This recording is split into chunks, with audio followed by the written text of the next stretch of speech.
Praise the lord. సామెతలు 25వ అధ్యాయము 1వ వచనం ప్రారంభము. ఇవియును సొలొమోను సామెతలే. యూదా రాజైన హిజ్కియా సేవకులు వీటిని ఎత్తి వ్రాసిరి. సంగతి మరుగు చేయుట దేవునికి ఘనత, సంగతి శోధించుట రాజులకు ఘనత. ఆకాశముల ఎత్తును, భూమి లోతును, రాజుల అభిప్రాయమును అగోచరములు.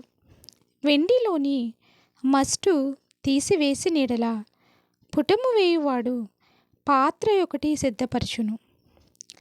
రాజు ఎదుట నుండి దుష్టులను తొలగించి నీడల అతని సింహాసనము నీతి వలన స్థిరపరచబడును. రాజు ఎదుట డంబము చూపకుము, గొప్పవారున్న చోట నిలువకుము. నీ కన్నులు చూచిన ప్రధాని ఎదుట ఒకడు నిన్ను తగ్గించుట కంటే ఇక్కడికి ఎక్కి రమ్మని అతడు నీతో చెప్పుట నీకు మేలు గదా. ఆలోచన లేక వ్యాజ్యమాడుటకు పోకుము. నీ పొరుగువాడు నిన్ను అవమానపరిచి దాన్ని అంతమున ఇక నీవేమి చేయదు అని నీతో అనునేమో. నీ పొరుగువానితో నీవు వ్యాజ్యమాడవచ్చును గాని పరుని గుట్టు బయట పెట్టకము. బయట పెట్టినెడల వినువాడు నిన్ను అవమానపరచునేమో. అందువలన నీకు కలిగిన అపకీర్తి ఎన్నటికి పోకుండును. సమయోచితముగా పలుకబడిన మాట చిత్రమైన వెండి పళ్ళెములలో నుంచబడిన బంగారు పండ్ల వంటిది.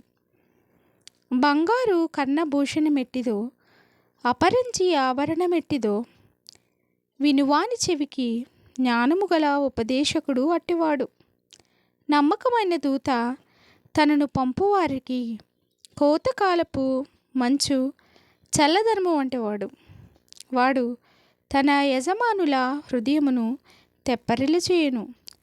కపట మనస్సుతో దానమిచ్చి డంబము చేయువాడు వర్షము లేని మబ్బును గాలిని పోలియున్నాడు.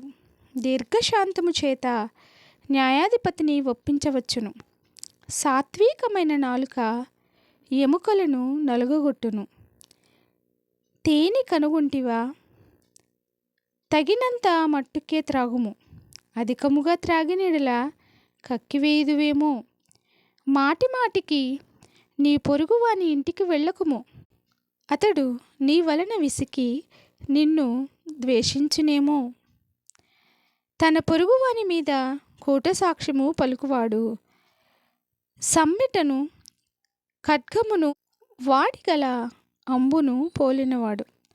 శ్రమకాలములు విశ్వాసఘాతకుని ఆశ్రయించుట విరిగిన పళ్ళతోనూ కీలు వసిలిన కాళ్ళతోనూ సమానము. దుఃఖచిత్తునికి పాఠము వినిపించువాడు చలిదినమున పైబట్ట తీసివేయువానితోనూ సూర్యకారము మీద చిరకపోయువానితోనూ సమానుడు. నీ పగవాడు ఆకలి గునిన ఎడల వానికి భోజనము పెట్టుము. దప్పిగొనిన ఎడల వానికి దాహమిమ్ము. అట్లు చేయుట చేత వాని తల మీద నిప్పులు కుప్పగా పోయేదు. యెహోవా అందుకు నీకు ప్రతిఫలమిచ్చును. ఉత్తరపు గాలి వాన పుట్టించును. కొండిగాని నాలుక కోపదృష్టి కలిగించును. గయ్యాళితో పెద్ద ఇంట నుండుట కంటే మిద్దె మీద నొక మూలను నివసించుట మేలు. దప్పికొనిన వానికి చల్లని నీరు ఎట్లుండునో, దూరదేశము నుండి వచ్చిన శుభ సమాచారము అట్లుండును. కలకలు చేయబడిన ఊటయు చెడిపోయిన బుగ్గయు నీతిమంతుడు దుష్టునికి లోబడుటయు సమానములు. తేనె అధికముగా త్రాగుట మంచిది కాదు. దుర్లభమైన సంగతి పరిశీలన చేయుట ఘనతకు కారణము. ప్రాకారము లేక పాడైన పురము ఎంతో తన మనస్సును అణుచుకొనలేనివాడును అంతే. ఆమెన్. Thanks for watching.